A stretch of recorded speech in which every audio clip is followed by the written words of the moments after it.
Olá, meu amigo médico, você que tem interesse na área de saúde, seja muito bem-vindo a mais um episódio do Ser Médico Podcast. Você que está nos assistindo nos principais cortes das redes sociais, no YouTube, no Spotify. Hoje nós estamos aqui com um colega que atua na área de psiquiatria, Dr. César Scaff. É uma pessoa que foi muito bem recomendado por um outro colega médico, Dr. Luiz Araújo, cirurgião plástico. Um abraço para você, Dr. Luiz. Um amigo nosso em comum, não é isso, César? Um amigo em comum, um grande profissional, e agradeço a oportunidade de estar aqui. Seja muito bem-vindo, obrigado pelo teu tempo, tá, César? Não vou que agradecer, é um prazer. Eu vou chamar assim, pode ser César, né? Por favor. César, conte para nós um pouquinho, quem é o César Scaff? É uma pergunta muito... O César Scaff é um psiquiatra de adultos, mas também com formação em psiquiatria infantil. Bacana. E da adolescência, que se engajou com a psiquiatria em meados da década de 80. Nesse tempo tinha muito pouca gente. Eu escutava isso. Você vai abandonar a medicina e você vai fazer psiquiatria? Professores me disseram isso. Não de psiquiatria. E o ano passado foi a especialidade mais concorrida para residência no Brasil. Não esperei ver isso acontecer, né? Porque o desenvolvimento foi muito impressionante das neurociências. Então, sou um psiquiatra. Em psiquiatria trabalho especificamente, vamos dizer, com transtorno de humor. O que é isso? São as depressões uni- ou bipolares, como a gente costuma chamar, mas trabalho especialmente com esse capítulo, transtorno de humor. E também sou graduado em psicologia, mas isso é uma outra conversa. E trabalhei durante bastante tempo também como psicanalista. Bacana. Atualmente conduzo análise só de pessoas que querem ser psicanalistas, porque me voltei muito para a questão muito específica do humor em psiquiatria. Geralmente quem me procura são casos mais resistentes, de uma depressão de manejo um pouco mais complexo. E isso me interessa cada vez mais, né? Desde o meu primeiro dia na psiquiatria eu fiquei encantado pelas depressões. Até hoje não passou, só tem piorado o meu interesse, né? E então eu já não recebo mais pessoas em análise, só alguns analistas, para poder me dedicar especialmente a isso, né? Que maravilha. Inclusive psiquiatria com neuroimagem na pesquisa, que é um pouco... Acho que você sabe que não é tão comum pensar que algum recurso radiológico possa fazer interface com a psiquiatria. Mas desde pelo menos a metade da década de 80 esse movimento se inicia. Eu me engajei nele também, o que me aproximou da radiologia. Bom, com isso é praticamente o que eu sou, não dá tempo para mais nada, é só...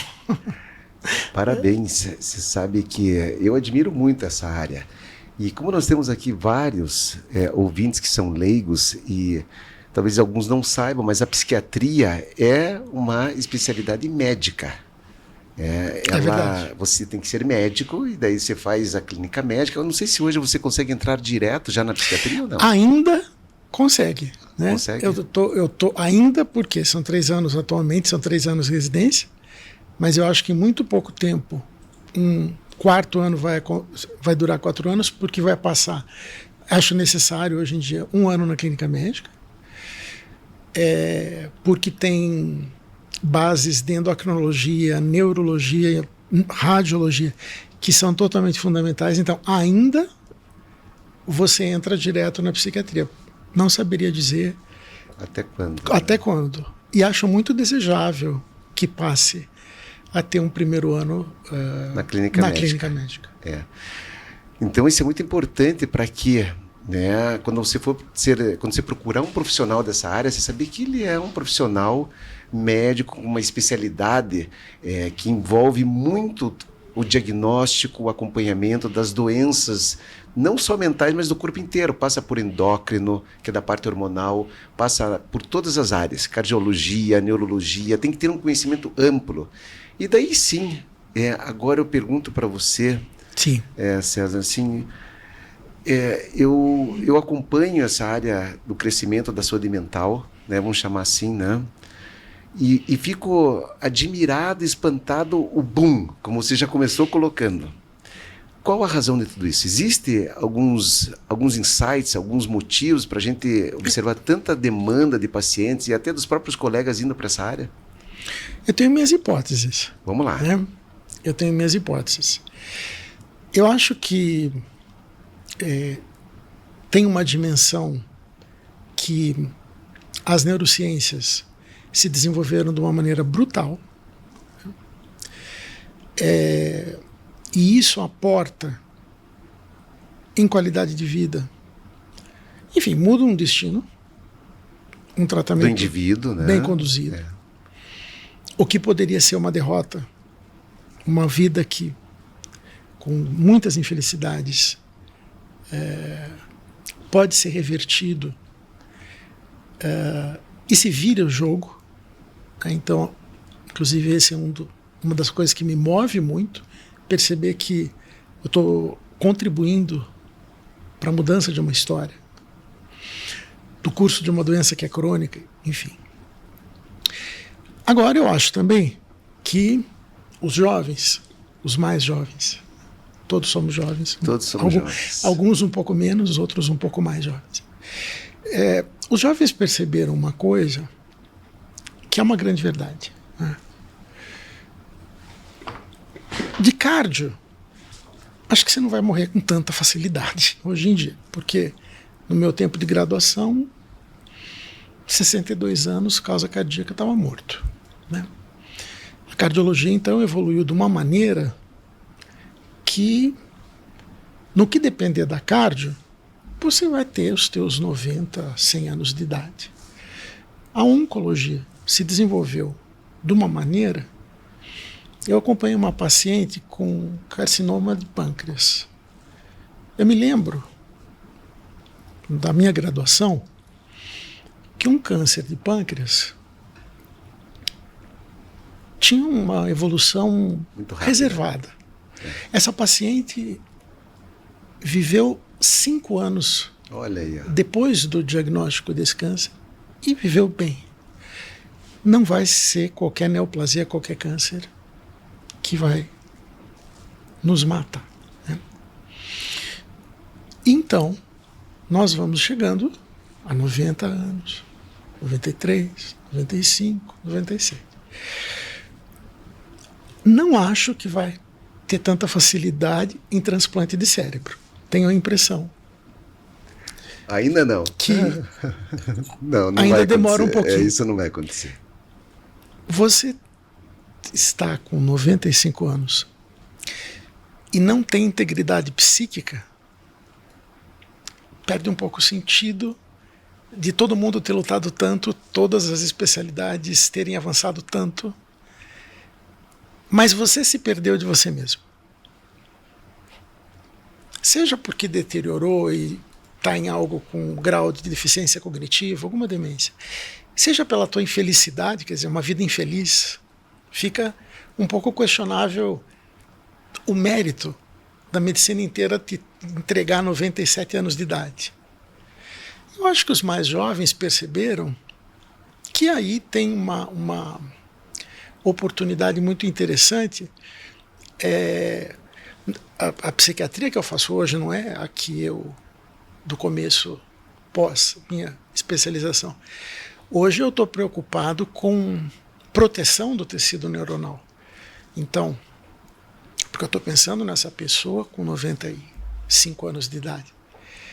E eu sei que se eu deixar uma depressão, uma doença bipolar sem intervenção, eu sei porque hoje a gente fotografa isso por neuroimagem, por ressonância magnética de crânio, já se pode fazer espectroscopia. Eu sei o que está acontecendo quimicamente dentro do neurônio. Então não é só, eu estou mal porque estou triste. Isso, claro, eu vou respeitar esse sofrimento que é imenso. Só que eu estou pensando na integridade do tecido neuronal. Que bacana.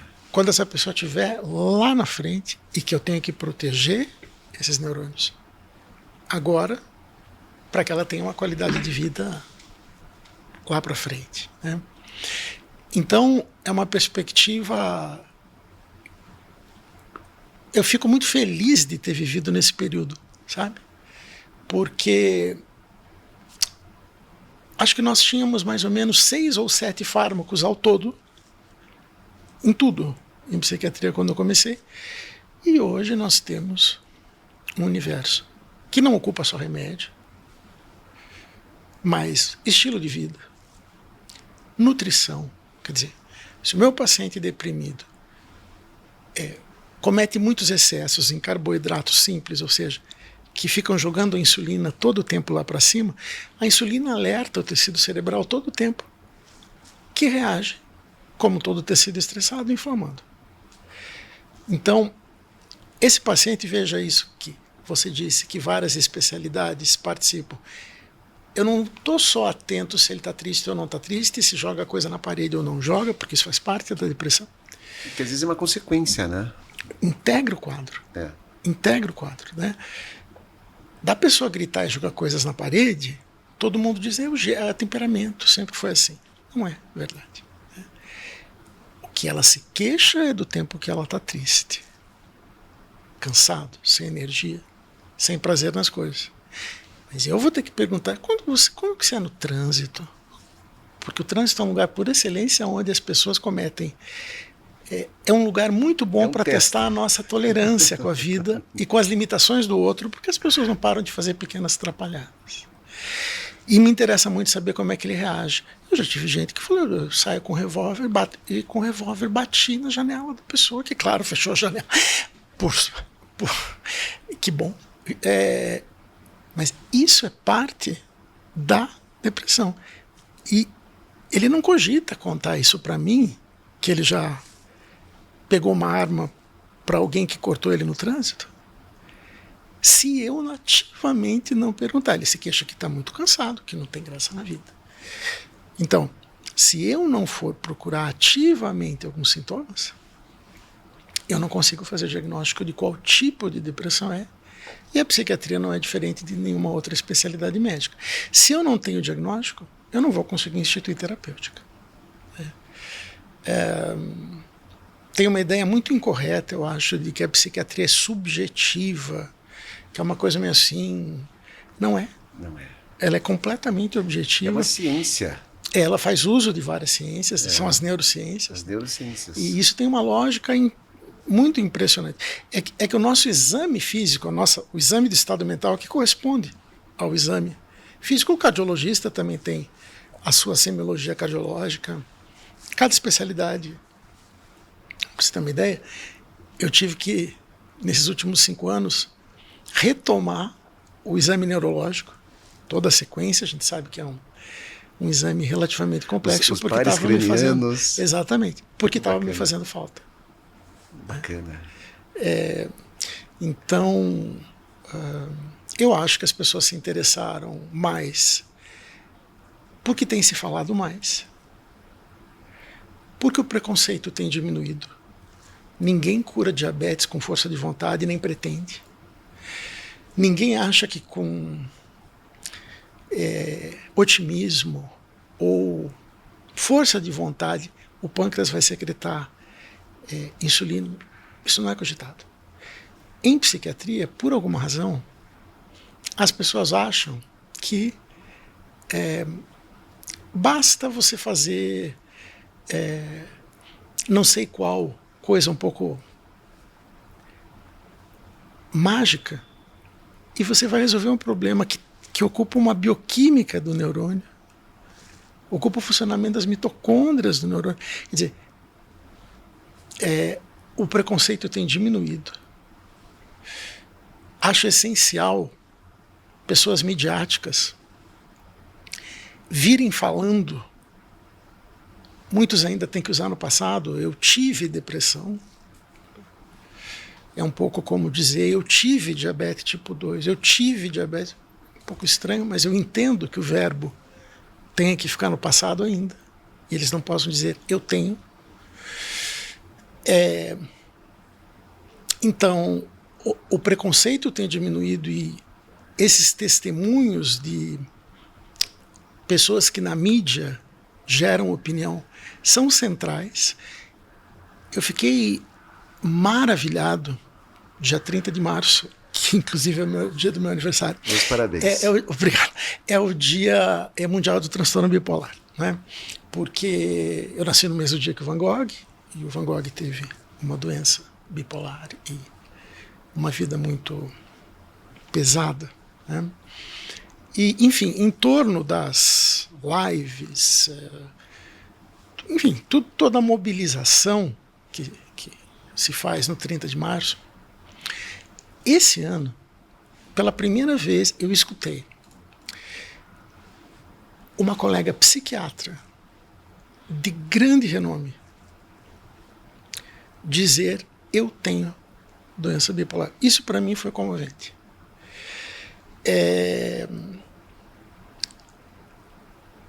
E mostra que nós andamos não só nas descobertas das neurociências, mas já é possível para uma professora livre-docente estar em live live aberta, dizer, eu tenho transtorno bipolar. Isso é maravilhoso. Maravilhoso. Então aqui nós já tiramos algumas conclusões. Me corrige e me complemente se achar que é necessário. Primeiro de tudo que hoje o tabu está caindo. Hoje as pessoas estão muito mais esclarecidas e elas estão assumindo mais esse conceito de uma doença crônica, vamos dizer assim, de uma situação que não é porque teve que nunca mais vai ter, de repente ela teve um controle e vai continuar tendo, talvez, ou possivelmente vai ter outros episódios de depressão, não é isso, doutora?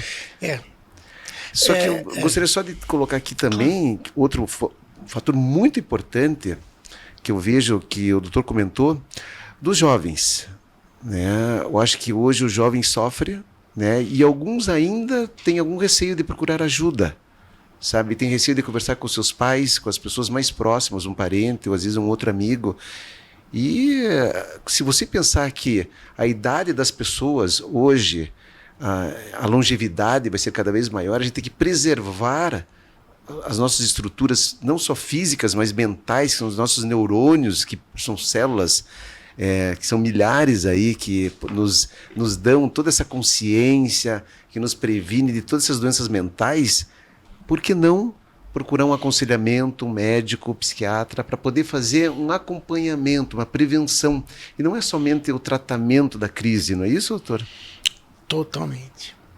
Totalmente. Eu acho que isso é um ponto importante. Muito.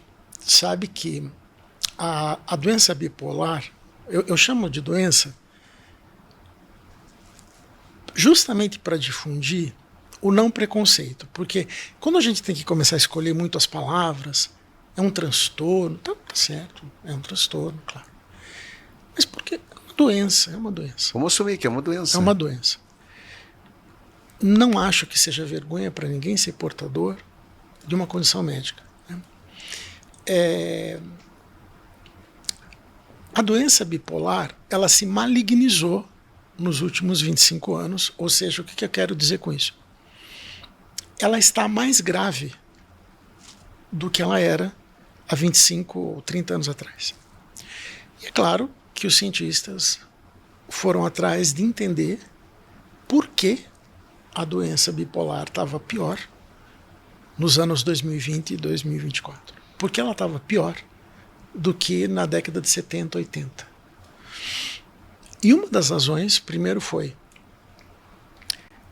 que com o advento, com a descoberta de antidepressivos que tinham menos colaterais, eu me lembro bem do dia do lançamento da fluoxetina, apenas a título de exemplo, aquilo parecia inócuo. É uma coisinha assim, você está tomando. Era a pílula da felicidade, né? Chamou assim. Esse era o nome, né? Que ninguém chamava. Conseguiu entender bem quem queimou o produto. Porque uma das formas de você inutilizar um produto é você dizer que todo mundo vai usar aquele fármaco e vai ficar bem. você vai... E isso aconteceu com a primeira marca de fluoxetina, né? E todo mundo prescrevia, e todo mundo tomava assim, era como se colocasse na caixa d'água. Todo mundo usa. Muito bem. Esse uso indiscriminado, essa profusão de antidepressivos, está muito claro e demonstrado. Foi um dos fatores que malignizou a doença bipolar. Para ver o cuidado que é necessário no manejo disso. Deixa eu entender então. Eles lançaram a medicação. O que provocou esse aumento? Será que foi, talvez, existiam casos subnotificados antes?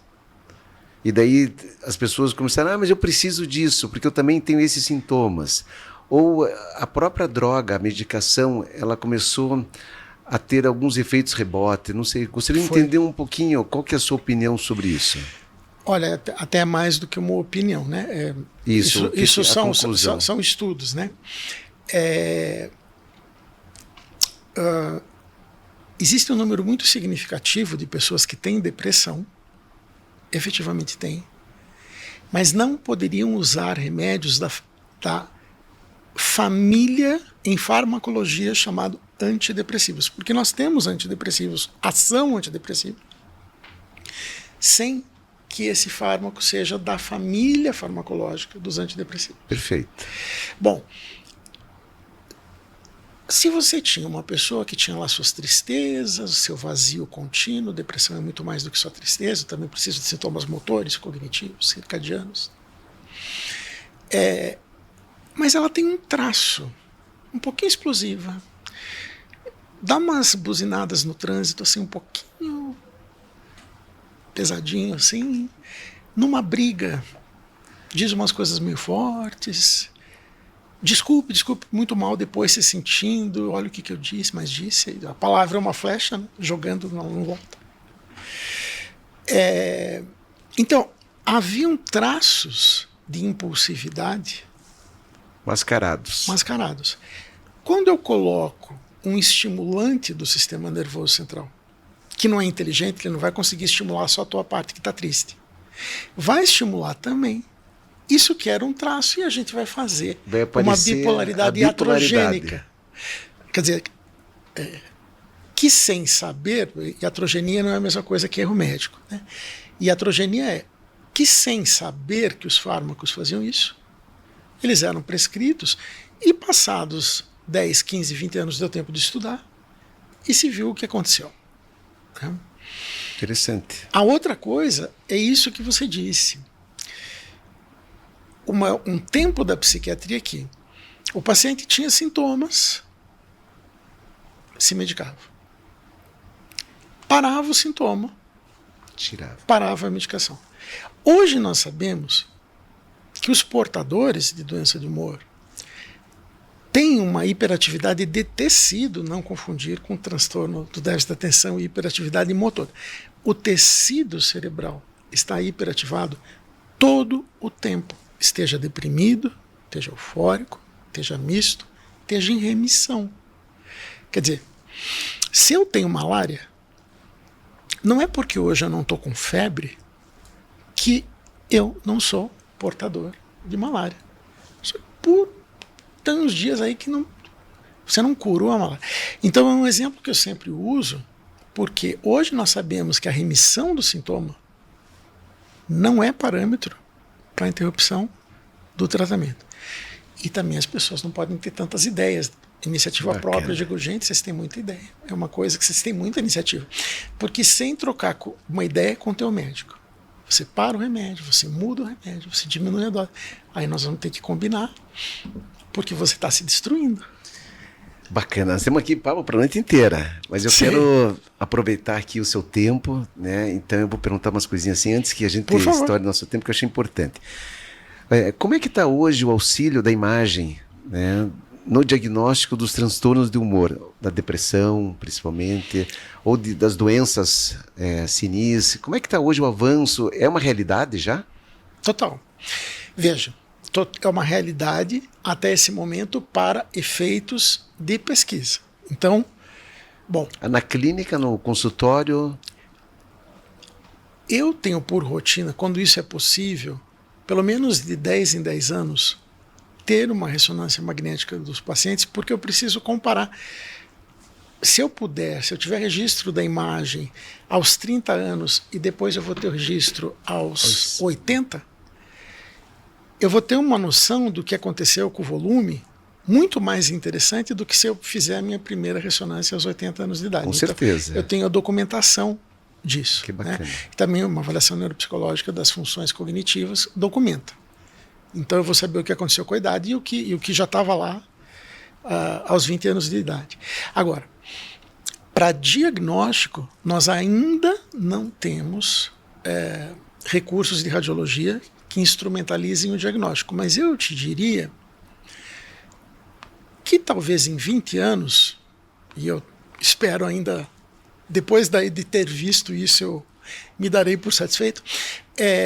Nós vamos assistir esse episódio. Que vai ser muito... porque ele vai estar na web, tá na nuvem, então nós vamos lembrar. Nós vamos lembrar. Eu acho que em 20 anos uma ressonância de crânio vai dizer se uma depressão é unipolar ou bipolar. Olha que e isso é cabal porque o que interessa? Tudo, porque o tratamento farmacológico é completamente diferente. Perfeito. Então eu acho que em 20 anos, porque os estudos já estão muito avançados, eles ainda não tocam a clínica, não tem indicação clínica. Mas a nível de pesquisa. Mas ela vai muito bem. E a neuroimagem, acho que a gente deve muito a ela, porque foi a neuroimagem que tirou essa aura um pouco mística que cercava a psiquiatria. Do achismo, né? Não, tem uma coisa, até aqui, ó. Olha o glutamato nas mitocôndrias, olha a alteração. Olha como isso melhora quando está protegido por lítio. Então nós dosamos, não é mais uma coisa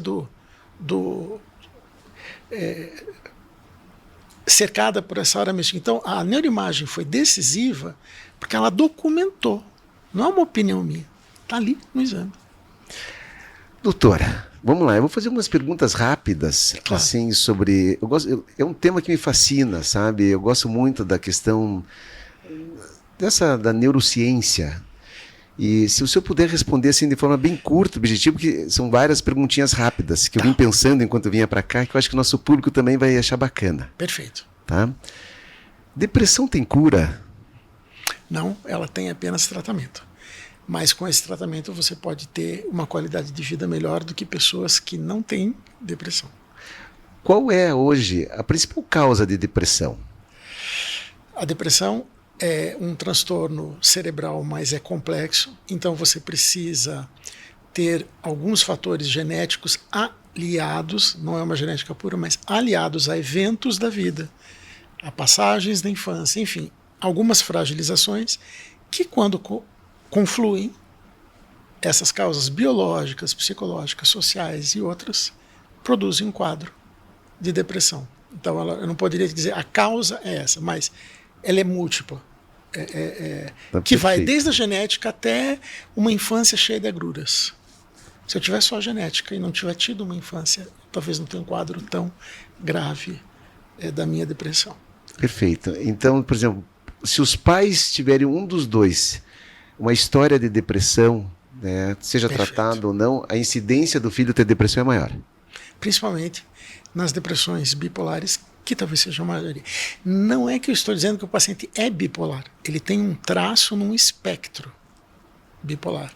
E sim, indubitavelmente, quando um dos pais é portador e, portanto, quando os dois são, nós vemos uma exponencial na prevalência da doença. Aqui, só para o nosso público aqui que está nos ouvindo, bipolar significa a variação de humor da ansiedade com o quadro de depressão? Não. Ou o conceito de unipolar e bipolar? A diferença. Eu acho muito importante mencionar isso. Uma coisa é eu dizer que alguém tem transtorno bipolar. Isso é um ponto. O outro cenário é ter uma depressão mista. Quer dizer, ainda não há bipolaridade, mas se eu não trato...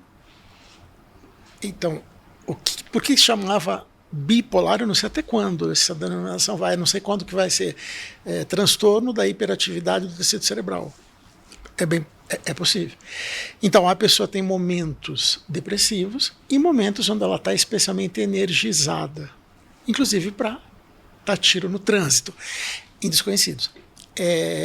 Então,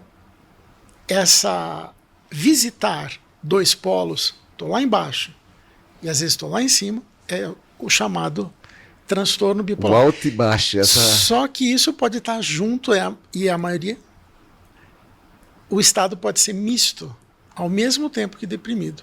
Está muito irritado, está dormindo pouco. Enfim. Mas bipolaridade é isso. Perfeito. É isso. Hoje, além das drogas, dos fármacos, existem outros tratamentos para depressão.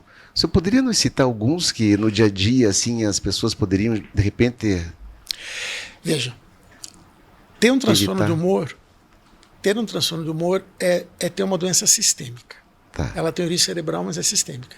Então, desde hábitos, é extremamente importante essas pessoas acordarem na mesma hora todo dia, tomarem banho na mesma hora todo dia, almoçarem na mesma hora todo dia. Bom, então, desde rotina, algum exercício físico, só que isso tem que ser... Porque a pessoa está se arrastando de depressão, se você vai para a academia. Então, nós temos pensado estratégias de estímulo. De fazer o exercício físico, chegar inclusive para não perder massa muscular, porque por falta de atividade você vai perder massa magra, né? E tudo vai piorar, né? Então, algum exercício físico, dieta, não se exceder. Eu não sei se alguém pode ser infeliz. As pessoas com doença do humor não podem porque elas não têm roupa. E nisso eu digo, essa doença é uma bênção, porque você passa 7 dias vivendo um infortúnio, você vai para a cama. E por que uma pessoa ficaria 25 anos vivendo uma desgraça? Você tem uma doença que sinaliza. Caí, piorei, bebi muito. É isso aí. Alguém pode beber muito? Não sei. As pessoas com humor não, porque elas notam na hora. Elas perdem 15 dias de produtividade zero, né? Entendi. Usar maconha? Alguém pode? Não sei. Penso que não. Quem tiver transtorno do humor e usar vai notar isso assim que fumar, assim que tragar. Interessante. Está infeliz no trabalho? Alguém pode ficar feliz? Acho que não. Mas eles notam na hora. Doutora, desculpa, né, a minha ignorância até, sabe? Existem pessoas, então, que não sejam depressivas, as pessoas normais? Qual é a incidência? Porque... Veja, uma coisa... Eu não sei se você entendeu a minha pergunta. Veja, nós não temos uma resposta exata para isso, porque o mais longe que os trabalhos chegam é apresentar, e ainda com dificuldade, os portadores de transtorno bipolar tipo 1 ou tipo 2. Só que o que é mais prevalente e comum não é que já se consiga configurar transtorno bipolar 1 e 2, mas haja traços disso muito mais discretos. E aí sim, é uma doença profundamente prevalente, inclusive pelo estilo de vida. Tem uma incidência hoje, uma prevalência? Sim. No Brasil tem, não? Nós temos estudos epidemiológicos brasileiros, né? Eles não são muito diferentes dos dados encontrados no mundo todo, né? Os trabalhos variam em cifra, entre 7%, talvez até 20% da população mundial, o que faria um número muito expressivo. Entendo. Com o grande problema do suicídio como o pior desfecho. Com certeza. Então, é muito prevalente. Muito prevalente. Mas tem pessoas normais, sim. Tem pessoas que normais. Não têm. Normais no sentido que não doentes no humor. Tem sim. Tem, né? Tem. Eu pergunto porque o conceito de normalidade é um conceito assim muito, vamos dizer assim, tecnicamente falando, é difícil, né? O que é ser normal para o senhor? Para o meu recorte, isso, né, o humor se fosse um quadro, era a cor. Era a cor do quadro. Então, bom, porque preto é preto. A vida não é plana. Isso. Você vai ter momentos mais difíceis, mais tristes, mais duros, e é esperado que você esteja com o astral baixo, claro. muito do tempo está tudo indiferente, você está também. E tem momentos muito interessantes na vida, eu não sei se felizes, mas pelo menos muito alegres, e você acompanha. Essa pessoa é normal, quer dizer, do humor. Agora, para dizer que há patologia, o que tem que acontecer? Eu tenho que colocar sintoma mais tempo, há 30 dias. Aconteçam coisas boas ou ruins. Ela está flat. Isso.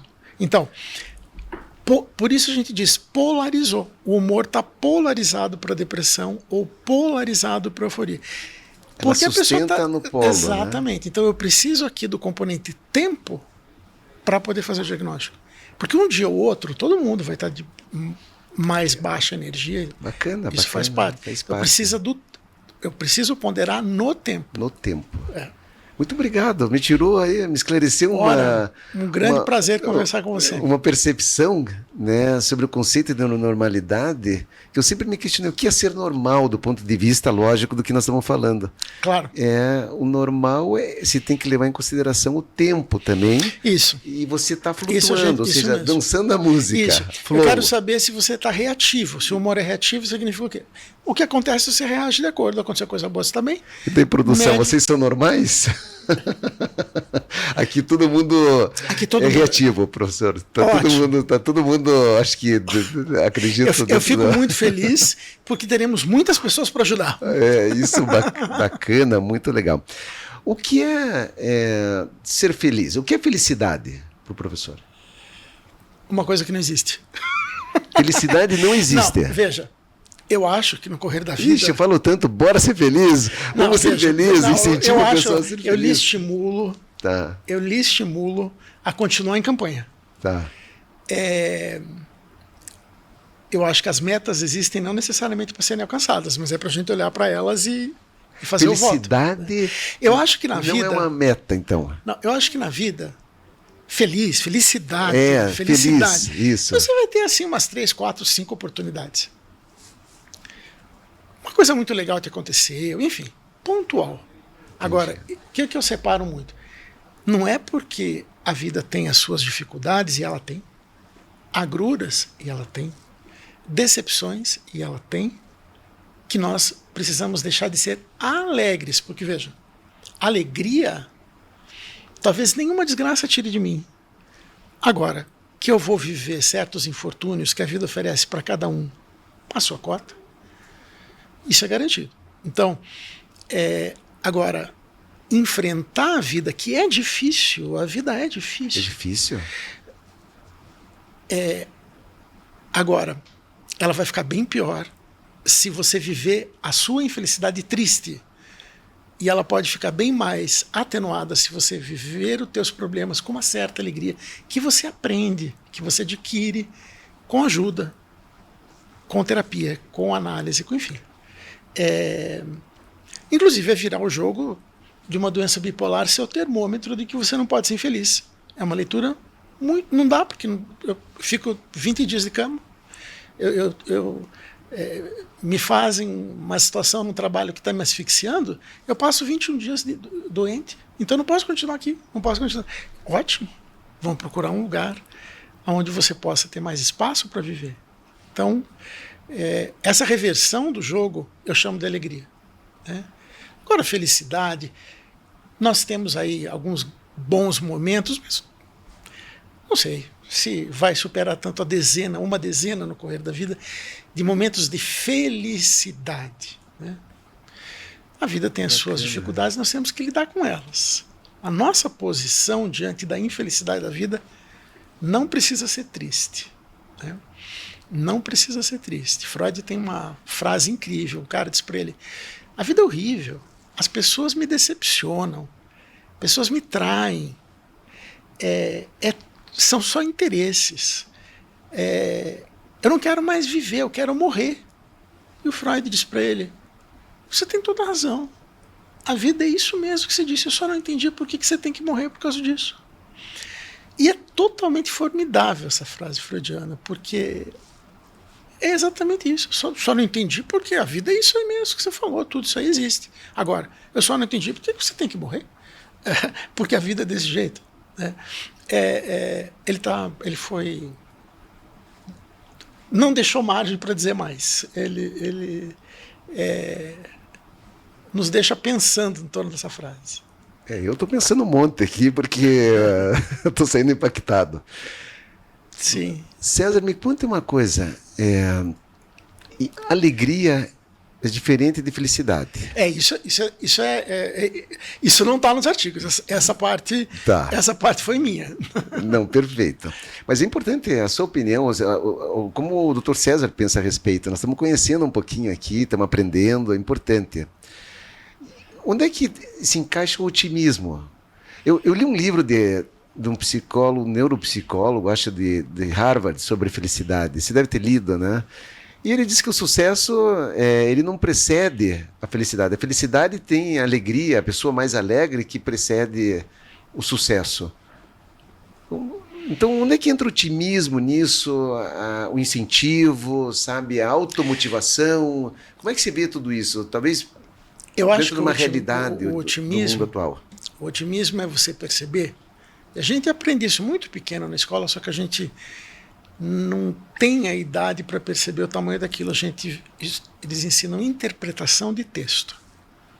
Tem que ler umas coisas ali, depois tem que responder se entendeu.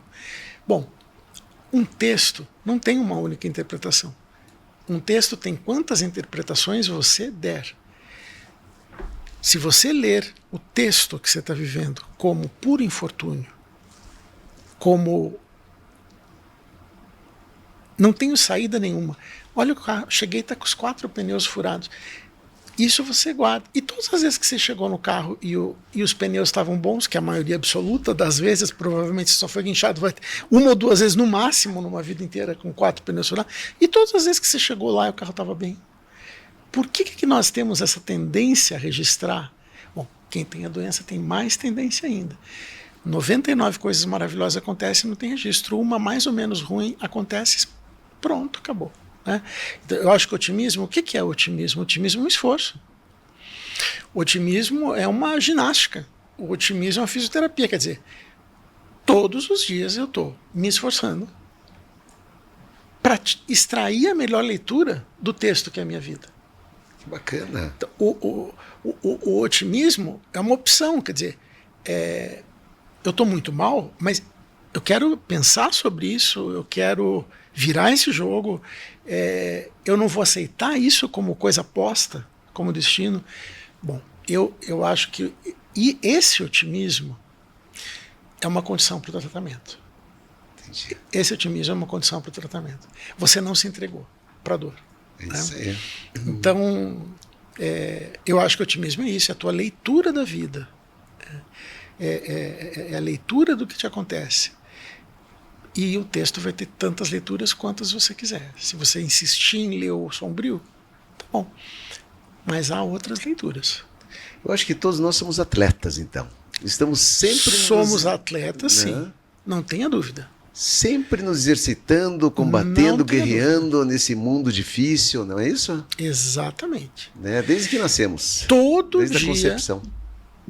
Todo dia. Às vezes os pacientes me perguntam, mas o senhor não cansa? Canso, claro. Cada dia eu renovo os meus votos de mais um dia tentar extrair da vida o que ela me apresentar de melhor, e o fato de ajudar pessoas que estão muito mal me oferece talvez uma oportunidade única. Eu realmente sou assim muito grato por participar da vida dessas pessoas, e eu não posso me dar o luxo de como é que eu tô. Tem um monte de gente que eu tenho que escutar, que está se sustentando ali no tratamento, e bom, eu também optei por dedicar minha vida a isso, né? Com as melhores condições que eu pude, consagrar a vida a isso. Mas também isso acontece por quê? Porque eu sei os meus pontos onde que eu tenho prazer fora no trabalho o tempo inteiro. Aí, com as minhas coisinhas pessoais e tal, eu consigo força. Nenhum carro anda sem abastecer. Se você só anda, não abastece, você vai ter um problema mecânico. Tem que ter combustível. Então, exatamente. Cada um tem que encontrar o seu combustível. Que a pessoa pensa, nossa, eu tenho que descobrir. Não. Às vezes a pessoa gosta de culinária, é cozinhar. É cozinhar. Então o dia que você está péssimo, eu falei hoje isso. O dia que você está péssimo, você vai ali na feira, escolhe os maracujás, aí pega, escolhe o salmão, vai lá, porque você gosta disso. O outro é planta, eu adoro filosofia. Vou ler, leitura, exatamente. Cada um acha exatamente. seu combustível. Mas você tem que achar. Tem que achar. Tem que achar. E para achar tem que se movimentar. Não se achar que o teu combustível é esse, né? Se movimenta. Você vai comer. Eu comi ontem. Acabou já, nunca mais vou comer. Não, hoje de novo. Assim é o voto que você renova do otimismo. Mais um dia. Mais um. Que bacana. Isso eu acho que é muito importante. Muito importante. Muito bacana. César Scaff, Dr. César, muito obrigado. Nós estamos chegando aqui ao fim. Eu que agradeço esse espaço. É um papo sensacional. Até, se você me permitir, vou convidá-lo novamente, né? Desde já eu convido, né, para fazer parte aqui do Ser Médico. Fico muito honrado em estar aqui, muito agradecido. Bacana. Gostaria de deixar uma mensagem assim final para os nossos ouvintes, que de repente um insight, uma inspiração, se ajuda tanta gente, de repente nossos ouvintes aí podem ser ajudados por você. Eu diria o que eu digo para mim. Quer dizer, eu também aplico o que eu estou preconizando. Bacana. Não desista.